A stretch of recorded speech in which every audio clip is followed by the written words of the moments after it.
What's up, gang? It's your boy Fridayrandommedia, and I'm back with another video. And today, we're going to dive into the Acolyte Season 1 review, breakdown, thoughts, all about it. I know this season and the show, period, has been very controversial among fans when it comes to the lore and what's canon and, just about everything. But I'm going to give you all some thoughts and feelings from someone who's a little less biased from some of the Star Wars fans who've been around since the very beginning. If you guys are fans of Star Wars, if you guys like the Acolyte, if you didn't like the Acolyte, comment down below, let me know what you think. Hit that like button. Let's dive in. So the way we're going to do this is go episode by episode chronologically, and I'll just kind of dive into my notes here, and then at the end I'll give a little summary what I think overall. So starting with episode 1, a few things that I realized off the bat I didn't really like. Number 1 being the slow motion in the battle. Right away, I did not like the slow motion. I feel like slow motion needs to be used for very important moments, and even then, I'm just not a fan of it. There's a few moments in past Star Wars movies I can think of that may have had slow motion, like the death of Qui-Gon Jinn, perhaps. I think there was a slow motion part there, but not a fan. Another thing is, I'm not really a fan of syncing up the music with the actions that the characters make. So let's say they reach for item A, item B, and item C, and the music kind of syncs with it, like dun dun dun. If you kind of catch my, I just don't really think it vibes with the show that well. The other thing that I didn't really like, this is the last thing that I'll say negative, I have negative and positive notes here, is Indara's death, which the Lady Jedi Master, it could have been sold better. It was kind of fake, and it could have been sold better. But onto the positive for episode 1, the prison break scene was really cool. And it kind of gave Star Wars this feeling that was more personal than we've seen before. I really like the character Soul. He really got my interest in this episode. And I also really like the sneak peek at the end with the Sith Lord. I thought that was really cool. I think it's cool that we're getting a Sith Lord that's kind of jacked. I don't think we've seen that in live action before. Moving on to episode 2. The plot on this episode seemed to go too smooth at the time, but I think that is kind of elaborated on later on in the series. But when I was taking notes while I was watching the series, I was like, wow, the plot is going too smooth for the characters right now. Once again, the slow motion in this episode, not a fan. Something I do love during the battle between Soul and May is Soul's composure in battle. Throughout both of these episodes, Soul really captivated me. Very much so my favorite character so far, and he kind of reminds me of Qui-Gon Jinn. Moving on to episode 3, some of the dialogue was kind of meh between the witches. It could have been less robotic, but maybe that's part of like the alien nature. I really thought the witches' ceremony and the ascension ceremony was really cool. The whole thing with like that weird hole in the ground and the planets aligning, I thought that whole thing was pretty sick. When the Jedi showed up and confronted the witches, I thought the tension was great. I thought the use of music was fantastic. I like how the witches kept their cool while the Jedi had to play it safe themselves. So that was really cool. Something that I noticed throughout this series is that the set pieces are pretty freaking awesome, man. Like the Jedi ship in this episode on the inside, and you see it a few more times throughout the series. I love how the Jedi ship is laid out with the color scheme and like this retro Star Wars feeling. Pretty dope, man. Finally, to wrap up episode 3, I really loved how it flowed well from an emotional mother-daughter scene with Osha and her mother, and then diving straight into the scene where May sets the fire and all hell breaks loose. Now moving on to episode 4, remember y'all, I was taking these notes as I was watching the series. So to begin episode 4, I knew that Kamir was playing dumb. It was very obvious that Kamir was playing dumb, and the whole time, he was just sus, okay? I really liked May's chainmail. I thought the costumes in this whole series was awesome as well, but the chainmail was really sweet. I love it because it gives the old feeling that they're going for in the Star Wars universe where it's set in the past, and this kind of solidifies it with the chainmail. I think that's a great touch. Wrapping up episode 4, one of my favorite parts of this whole season is when the stranger reveals himself and he drops down from the darkness very eerily in that high-pitched violin. It's almost like the Insidious movies. If you guys ever watch the Insidious movies, it gives such a horror movie type of feeling. Moving on to episode 5, and starting off with the battle between the Jedi and the Stranger, it was fantastic, brutal, more brutal than anything we've seen in Star Wars before, I'm pretty sure. Maybe aside from a Vader scene or two, but also choreographed and just flowed better than any other duel we've seen from the sequels. And I'm not trying to shit on the sequels or compare them, but I just want to say, like, the quality of the duels has gone up much more. You see the personality through the fighting styles of the Jedi and the Stranger, and I think that's one of the more important parts about these duels, is that the ones who are dueling can fully express themselves in the movement and their styles and the way they swing their sabers. So I think they did really good there. Also, I took this note. It says Soul throws hands. And it's true, man. Soul was throwing hands without the saber. Another note I got is May is a piece of shit for gaslighting Osha about not trying to kill her in the fire. Unredeemably evil. Really pissed me off. Well, oh, how I was wrong. How I was wrong, man. That's going to wrap up for episode 5. Moving on to episode 6, we got some more love for Soul. And I love how Soul can express so much of what he feels, but he doesn't say much at all, really. It's those times of silence with Soul that you feel he says the most. Something that I wasn't loving all throughout the series so far was Kamir's delivery. I just felt like it was so pretentious and it just didn't feel natural at all. Another thing I noticed is I think there was like a Fight Club reference. Now the exact quote is, "When you lose everything, you're finally free." And this makes me think of the Fight Club. I think it's, "When you lose everything, you're free to do anything." I think that was the quote. But anyways, moving on. Vernestra Rwoh, the Green Jedi Lady, Master of Soul. Her personality was not really vibing with me throughout the series, but I think this is the episode where it started growing on me a bit, and I kind of started to understand her character a little more. Also, the light whip is whatever. It wasn't all too dope. It wasn't all too shit, though. Also, I had this theory on episode 6 where I was wondering if the twins were going to switch sides, and I guess we'll get back to that later on. Now, episode 7, the beginning scene showing the chemistry between the group of Jedi, like Andrada, Soul, Torb. I loved that. I thought the whole beginning scene was set up perfect. I love that Soul isn't a perfect Jedi, and boy oh boy, whatever, come to regret this. Once again, just not a fan of the slow motion, man. At this point, I'm kind of just like, blah. Anytime I see slow motion, I just don't like it in the show. I don't know why. Something I do love, though, is the witch's powers.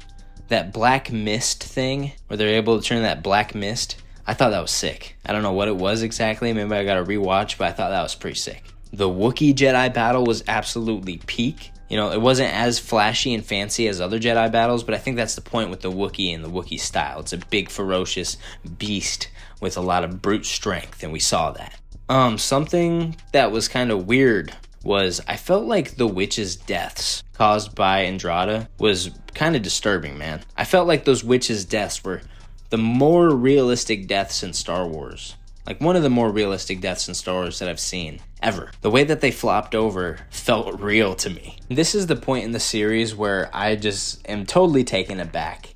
And the note just says, "Holy shit, Soul basically killed May." And yeah, I thought that was pretty wild, and I'm eating my words on saying I love how Soul isn't a perfect Jedi. This was a crazy moment to me. The fact that he really did choose Osha over May, life and death, that's some wicked shit, man. Another holy shit moment. How much Soul lied about from the jump. And that took me off guard completely. I didn't think he lied about so much. Now, moving on to the final episode, episode 8, right away the Darth Plagueis cameo has me curious. It has me interested. Is he teaching Kamir? Does he have Kamir under his wing as his Padawan or his apprentice?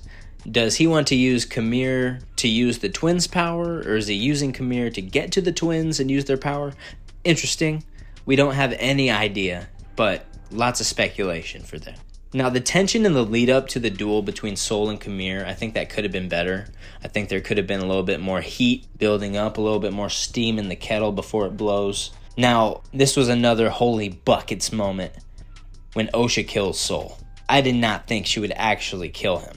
It seems so weird considering their whole relationship in the series. Another thing, I had a feeling that Kamir and Vernestra were connected, the Green Jedi Lady and Kamir. I should have seen it coming when I saw the light whip and then I saw the scars on Kamir's back, but I didn't really put it together at the time. But yeah, now I had a feeling that they were connected somehow.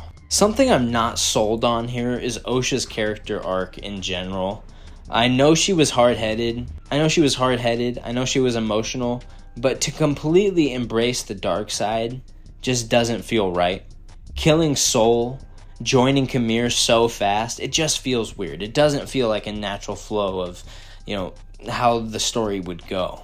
But it's how the story goes, so gotta leave it at that. Last note, the last goddamn note, Vernestra fucked Soul's legacy completely. And it's true. And she did it for the best of the Jedi. She's trying to do its best for the Jedi. She's trying to do its best for the galaxy, whatever. But wow, man, she fucked Soul's legacy beyond belief. I don't know if there's anyone who will remember Soul for the good he did besides her, and she tarnished his name for all history to come. So, great going, Vernestra. Fuck you. Finally, the Yoda cameo.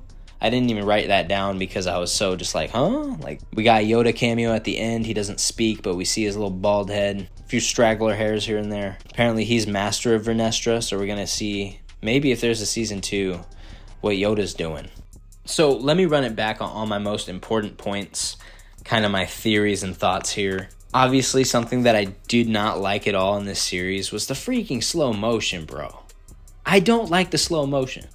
It doesn't make sense to me in Star Wars. It just doesn't. I don't know why. I just don't like it. Sorry, that's the last I'm going to say about it. One thing that I can say I absolutely loved was Soul and his character arc.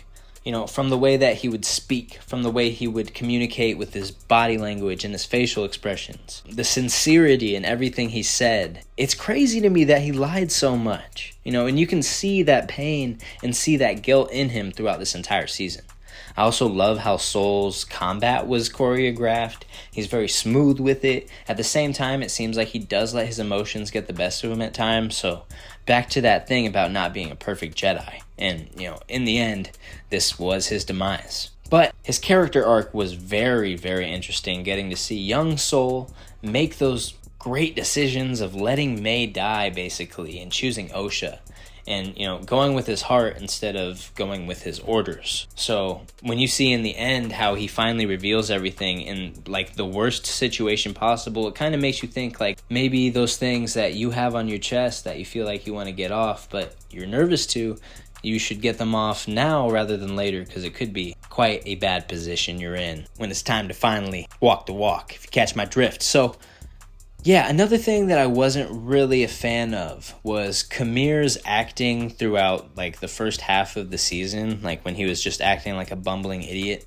Overall, I just didn't like how he delivered the lines themselves. The writing was fine, but the delivery kind of made the writing feel shaky. Now, as far as another thing that I like that it seems like a lot of people had a problem with because it breaks lore somehow or it breaks canon somehow, but I like the witches. I like the witches, and I like their ceremony, and I like their chants, and I like their powers. The bow and arrow thing was kind of corny, but I do like the staff combat. I like the weird black mist thing, the markings. The writing was cool when it came to the witches and everything. I really like that aspect of Star Wars being explored more here.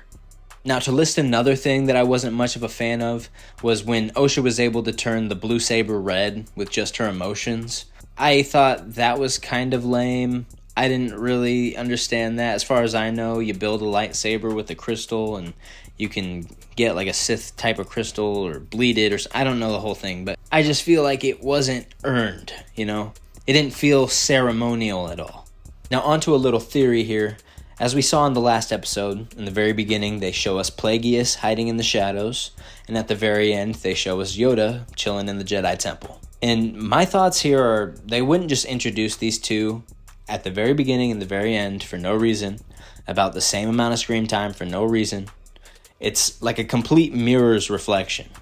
So it makes me wonder if they decide to do an Acolyte Season 2, is Plagueis and Yoda going to go face to face at some point? Are we going to see Big Bad Yoda on the screen duking it out once again? I hope so. I think that'd be dope. I don't know too much about Plagueis or his lore besides what Mr. Palpatine told Mr. Skywalker. Have you ever heard the tale of whatever he said. But yeah, I think that'd be interesting to see how these two play out. I feel like they have some strings that they're pulling that the writers want to reveal us in Season 2. So maybe they'll show us that if we get a Season 2. Overall, I think the show was paced pretty well. There was a slow episode thrown in there somewhere, but you gotta have one of those to give some backstory, give some context, make some character development happen. But when there was action, it was dope. I loved the duels. I loved the force powers. I loved all the different sneak peeks at other powers that force users haven't used in the movies we've seen already. I think my final note is going to be on the actors and actresses. As far as the actress goes for May and Osha, I'm honestly not much of a fan. I thought the child actors did pretty well, but the adult actor, not very much a fan of. Soul, I thought the actor who played Soul did fantastic. The way he was able to communicate through body language and facial expressions was A+. The actress for Vernestra did a very great job as well. At first, she was just pissing me off, but something that made me realize how great of an actress she was is that she kind of redeemed herself in my eyes later on in the season. Now, of course, at the end, I was pissed at her again, but it just goes to show how great she was in this role. The guy who played Kamir, I think he was annoying as Kamir, but holy shit, man. When he had the helmet on, it was dope. When he was talking with the voice effects, it was dope. His line delivery, his movements, his personality, everything about it, his demeanor. I loved it when he had the helmet on and he was in Sith mode. Final actor that comes to mind is the guy who played Torb, the young Jedi apprentice. You know, in the beginning, you usually think these young hotshot apprentice types are going to be annoying, but man, he actually played his part really well. I see him going on to do a lot of great projects in the future and maybe even starring in some films. So hopefully we see more roles out of all these actors and actresses. And, you know, it'd be cool if we got to see them on screen again in a season 2. I personally would like a season 2 of The Acolyte. I'm not begging for it. It's not the end of the world if we don't get one, but I do think there's lots of story left to be told. And I don't really like Osha and May. I really think if there's a season 2 that one of them need to be taken out, for sure, probably May. Sorry, May. But I think we can move on to the bigger arching story here, the overarching story with Vernestra, Plagueis, the Stranger, and Yoda. That's just me. That's just me, though. I hope you guys enjoyed this video. Comment down below what you guys thought of The Acolyte Season 1, positive, negative. Just say your truth, man. Remember to hit like, subscribe. Have a great day. Peace out.